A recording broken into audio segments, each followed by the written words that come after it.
Hello everyone, आप सभी का लेट्स स्टडी टुगेदर में स्वागत है दोस्तों। तो आज हम पढ़ेंगे इंटेलिजेंस दोस्तों बुद्धि क्या होती है दोस्तों। जैसे एबिलिटी हुई, प्रॉब्लम सॉल्विंग हुई या डिसीजन मेकिंग हुई, इसे हम बुद्धि कह सकते हैं। लेकिन दोस्तों मतलब बुद्धि जो है वो लैटिन लैंग्वेज के इंटेलिजेंस मीन्स मतलब टू अंडरस्टैंड से संबंधित है। दोस्तों सबसे पहले तो हम जानेंगे कि बुद्धि को दिया किसने, फादर ऑफ यूजेंसीज। तो दोस्तों सबसे पहले फादर ऑफ यूजेंसी जो कॉन्सेप्ट दिए थे वो सर फ्रांसिस गाल्टन थे। बुद्धि का जो सर्वप्रथम कॉन्सेप्ट दिए थे वो फ्रांसिस गाल्टन थे। उसके बाद 1905 में फर्स्ट इंटेलिजेंस टेस्ट हुआ था जिसे अल्फ्रेड एंड साइमन ने किया था। तो दोस्तों आज हम जानते हैं पर्यावरण के साथ समायोजित करने की क्षमता, सीखने की क्षमता और अमूर्त तर्क को पूरा करने की क्षमता है। दोस्तों बहुत सारे लोग हैं जो समाज में एडजस्ट कर लेते हैं, वो उनकी बुद्धि है। बहुत सारे लोगों के अंदर एबिलिटी है, बहुत सारे लोगों के अंदर कॉन्सेप्ट या फिर कॉन्क्रीट एब्स्ट्रैक्ट नॉलेज है। तो वो सारी चीज़ें भी एक बुद्धि के अंतर्गत ही आती हैं। Intelligence means to understand. तो दोस्तों जो इंटेलिजेंस है उसका अर्थ होता है टू अंडरस्टैंड यानी समझना। तो दोस्तों जानते हैं इंटेलिजेंस कोशेंट आईक्यू का कॉन्सेप्ट सर्वप्रथम 1912 में स्टर्न ने दिया था, जिसे IQ equal to mental age बटे क्रोनोलॉजिकल एज इंटू 100। तो दोस्तों सबसे पहले इसे दिया था 1912 में स्टर्न ने दिया था, लेकिन फिर इसे 1908 में रिवाइज किया गया और इसे 1916 में लुइस टर्मन ने भी रिवाइज किया था। तो दोस्तों ये जो इसे हम यम्मे अपॉन सी ए मतलब जैसे दोस्तों किसी बच्चे की मानसिक क्रोनिकल एज 8 वर्ष की और उसकी मानसिक 10 वर्ष की है, तो वो बच्चा मतलब अपनी उम्र से ज़्यादा चीज़ें सीख लेता है। तो मेंटल एज का कॉन्सेप्ट 1908 में अल्फ्रेड बी ने और थियोडोर साइमन ने दिया था। अब पूरा कॉन्सेप्ट विलियम स्टर ने दिया था। उसके ऐसे IQ का टेबल आता है दोस्तों, जिसे मतलब आपको आप लोगों ने 10 कैटेगरी में इसे विभाजित किया है। तो दोस्तों इसमें से सब याद करना जरूरी नहीं है, लेकिन हाँ कुछ चीज़ें याद करना, जैसे नियर जीनियस हो गया, ये एबव एवरेज हो गया, या फिर normal average, border line, idiot. ये चारों चीज़ें अगर हम याद कर लेंगे तो हमारा पेपर आराम से क्लियर हो जाएगा। दोस्तों नियर जीनियस और जीनियस को आप 140 या कभी कभी पेपर में 120 प्लस ही दिया रहता है, तो आप उसे ही टिक कर सकते हैं।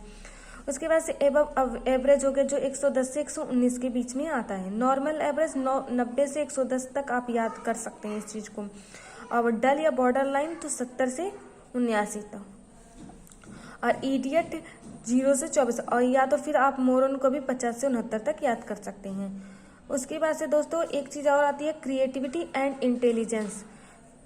बहुत सारे लोग मानते हैं जिसका क्रिएटिविटी अच्छा है वो इंटेलिजेंस में भी अच्छा होगा, लेकिन ऐसा नहीं होता है दोस्तों। क्रिएटिविटी और इंटेलिजेंस का जो रिलेशनशिप होता है वो बहुत ही पॉजिटिव होता है। टर्मन ने 1920 में देखा कि जिसका मतलब हाई थिंकिंग है, जो मतलब 140 से ऊपर है, उसका जरूरी नहीं है कि वो क्रिएटिव ही हो।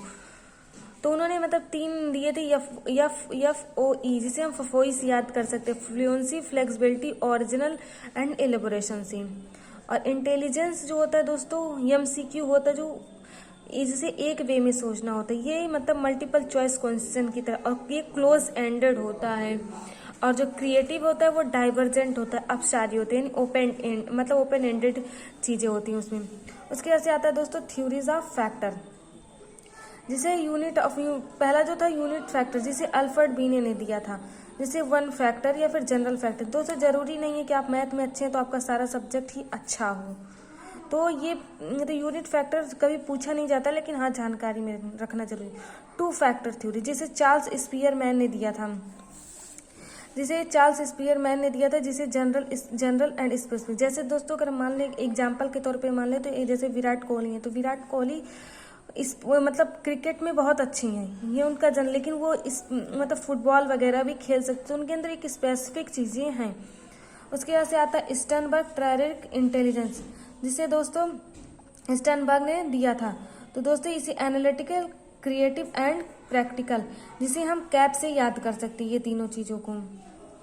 और दोस्तों उसके बाद से दिया था एनालिटिकल को कॉम्पेंशियल और क्रिएटिव को एक्सपेरिमेंटल और एंड प्रैक्टिस को कॉन्टेक्चुअल से याद कर सकते हैं। तो दोस्तों जो एनालिटिक होता है, जैसे आपका रीजनिंग बहुत है, ये लोग मतलब पढ़ाई से संबंधित चीज़ें में बहुत अच्छे होते हैं, इनका मतलब ये चीज़ें जोड़ लेते हैं, जैसे रीजनिंग हो गया या फिर मैथ हो गया, पढ़ाई लिखाई से संबंधित चीज़ें बहुत अच्छी होती है। उसके बाद से आता है दोस्तों क्रिएटिव में बताओ जैसे कोई पुरानी चीज़ हो आप उसको जोड़कर नई कर लेते हैं या फिर उस चीज़ में आपकी समझ बेहतर होती है।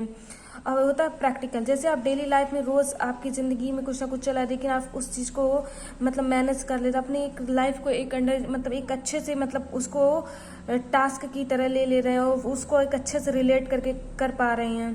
तो दोस्तों आप इन तीनों को कैप से याद कर सकते हैं और इसे CCE से याद कर सकते हैं। तो आई होप दोस्तों आपको इंटेलिजेंस की थोड़ी सी थ्योरी अच्छी लगी हो।